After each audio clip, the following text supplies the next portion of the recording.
ലേഖനം ഇറങ്ങിയതിനു ശേഷം ഇത് തിരുത്താനായിട്ട് ഹുസൈൻ സലഫി അടക്കം ആളുകൾ ചെല്ലുകയും ജബ്ബാർ മൗലവിയായിട്ട് സംസാരിക്കുകയും ചെയ്തു എന്നുള്ളത് സക്രിയ സലാഹി അദ്ദേഹത്തിന്റെ പ്രസംഗത്തിൽ പറയുന്നുണ്ട്.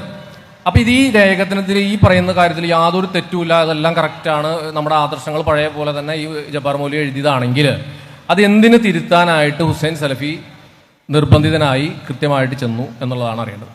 ജബ്ബാർ മൗലവി റഹിമഹുല്ലാ അദ്ദേഹം എഴുതിയത് 100% ശരിയാണ്. അതിൽ യാതൊരു അബദ്ധവുമില്ല, ഒരു സൂക്ഷ്മതക്കുറവുമില്ല. എന്നാൽ 2007 മുതൽ മർക്കസുൽ ദഅ്വ ആസ്ഥാനമായി പ്രവർത്തിക്കുന്ന ആളുകൾ ഇത് പൊക്കിപ്പിടിച്ചുകൊണ്ട് നാട് മുഴുവൻ ഫിത്നയുണ്ടാക്കാൻ ശ്രമിച്ചു. ലേഖനം എന്താണ് എന്നോ വിശദാംശങ്ങൾ എന്താണ് എന്നൊന്നും പറയാതെ ഈ വാചകം മാത്രം എടുത്തു കൊടുത്തുകൊണ്ട് അത് നാട് മുഴുവൻ പ്രസംഗിച്ചുകൊണ്ട് നടക്കുകയും ആളുകൾക്കിടയിൽ വലിയ ഒരു ഫിത്നയ്ക്ക് നിമിത്തമായി മാറുകയും ചെയ്തപ്പോൾ ജബ്ബാർ മൗലവിയുടെ വീട്ടിൽ ഇതുമായി ബന്ധപ്പെട്ട് ഹുസൈൻ സലഫി അടക്കമുള്ള ആളുകൾ ചെന്നിട്ടുണ്ട്. പക്ഷേ മൗലവി അവിടെ കൃത്യമായി തിരുത്തേണ്ട ആവശ്യമില്ല, എഴുതിയത് ക്ലിയറാണ്, ഇതിൽ അബദ്ധം പറ്റിയിട്ടില്ല, സൂക്ഷ്മതക്കുറവില്ല എന്ന് ബോധ്യപ്പെടുത്തുകയും അത് ആ നിലക്ക് തന്നെ ബോധ്യപ്പെട്ട് പോരുകയുമാണ് ചെയ്തത്. അനസ് മൗലവിയും പോയിട്ടുണ്ട് ജബ്ബാർ മൗലവിയുടെ വീട്ടിൽ. അത് ജബ്ബാർ അന്ന് വിശദീകരണം കേട്ടപ്പോൾ അനസ് മൗലവി പറഞ്ഞു, എൻ്റെ ഖഫാ നീങ്ങി. ഖഫാ പറഞ്ഞാൽ എൻ്റെ ഒരു അവ്യക്തത അത് നീങ്ങി എന്നാണ് അനസ് മൗലവി അന്ന് അതേക്കുറിച്ച് പ്രതികരിച്ചത്.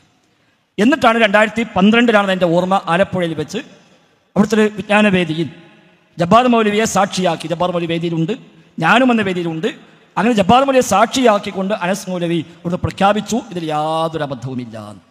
ആ പ്രഖ്യാപനം നമ്മൾ ഇപ്പോഴും പ്രഖ്യാപിക്കുന്നു, ഒരു അബദ്ധവുമില്ല. അതുമാണ് ക്ലിപ്പുണ്ടല്ലേ, അത് കേൾപ്പിക്കാം.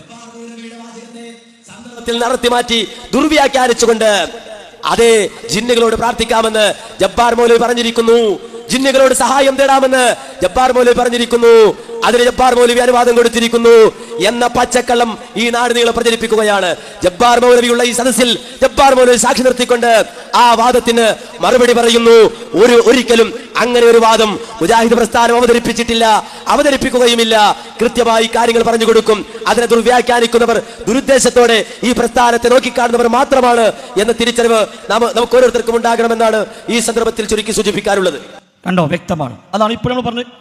പറഞ്ഞല്ലോ, ദുരുദ്ദേശത്തോടെ മാത്രമേ ഇത് പിന്നെയും ചോദിക്കുള്ളൂ. അത് അന്ന് അദ്ദേഹം പറഞ്ഞത്. ഇനി അവിടെ സഹോദരന് വേണ്ട ഒറ്റ കാര്യം കൂടി സൂചിപ്പിക്കട്ടെ. യഥാർത്ഥത്തിൽ ഒന്ന് സഹായിക്കാമോ, വെളിച്ചം തരാമോ എന്ന് ചോദിച്ചാലും ശിർക്കാണ് എന്ന് പറയണമെന്നാണല്ലോ ഇപ്പോൾ സിലി ടവറിൽ നിന്ന് പ്രഖ്യാപിച്ചത്. താങ്കളും ഇവിടെ അതാണല്ലോ ഉന്നയിക്കുന്നത്. എന്തുകൊണ്ട് ശിർക്കാകുന്നു എന്ന് മാലിക് സലഫി ഒരു വ്യക്തത ആവശ്യപ്പെട്ടു. അപ്പോൾ താങ്കൾ പറഞ്ഞത് അല്ല സട്ടാവാണ്, അല്ല വായിബാണ്, ജിന്ന് സൃഷ്ടിയാണ്, ജിന്ന് വായിബാണ്, അതുകൊണ്ട് ഈ തേട്ടം വായിബായ തേട്ടമാണ്, അതിനാൽ ശിർക്കാണ്. എങ്കിൽ വായിബായ തേട്ടം മാത്രമല്ല ശിർക്കാവുക, വായിബായ പ്രതീക്ഷയും ശിർക്കാവും, വായിബായ ഭയവും ശിർക്കാവും. അപ്പൊ ശബ്ദം കേട്ടപ്പോൾ എന്നെ സഹായിക്കാമോ എന്ന് ചോദിക്കണമെങ്കിൽ എന്നെ സഹായിക്കും എന്നൊരു വിശ്വാസം വേണമല്ലോ, ആ വിശ്വാസം ശിർക്കാവണം. വെളിച്ചം തരും എന്ന പ്രതീക്ഷ ശിർക്കാവണം. ആ ജിന്ന് എൻ്റെ ഈ ശബ്ദം കേൾക്കും എന്ന വിശ്വാസം ശിർക്കാവണം. ആ ജിന്ന് എന്നെ കാണും എന്ന വിശ്വാസം ശിർക്കാവണം. കാരണം വായിബാണല്ലോ. വായിബായ നിലയ്ക്ക് കാണാൻ അള്ളാഹ്ക്കേ കഴിയുള്ളൂ, വായിബായ നിലയ്ക്ക് നമുക്ക് കേൾക്കാൻ അള്ളാഹുവിനെ കഴിയുള്ളൂ, വായിബായ നിലയ്ക്ക് സഹായിക്കാൻ അള്ളാഹ്ക്കേ കഴിയുള്ളൂ, വായിബായ നിലയ്ക്ക് ദോഷം വരുത്താൻ അള്ളാഹുവിനെ കഴിയുള്ളൂ. അപ്പൊ തേട്ടം മാത്രമല്ല, ഒരു തേട്ടം ശിർക്കാകുന്നിടത്ത് അതിനെ പ്രകാരം വിശ്വാസവും ശിർക്കാവും. അതാണ് അതിന്റെ ഒരു അടിസ്ഥാനം. മനസ്സിലായിട്ടുണ്ടാവുമെന്ന് വിചാരിക്കുന്നു.